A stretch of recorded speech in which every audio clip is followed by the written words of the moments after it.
اگر توان نداریم تحقیر دیگری را یا حرف‌های پوچ امثال جانکری را، رو کن گزینه ها را،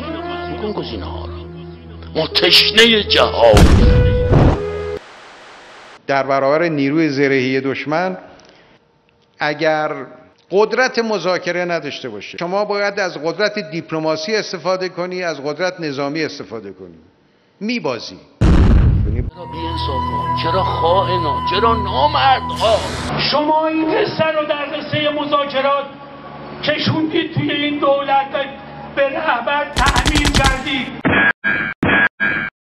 یک عده به ظاهر شعار میدن ولی بزدل سیاسی هن. ما چه کار کنیم؟ اگر که دولت دیگری آمده بود با نگرش دیگری، هیچ وقت رهبر را و ملت را تحت فشار این مذاکرات.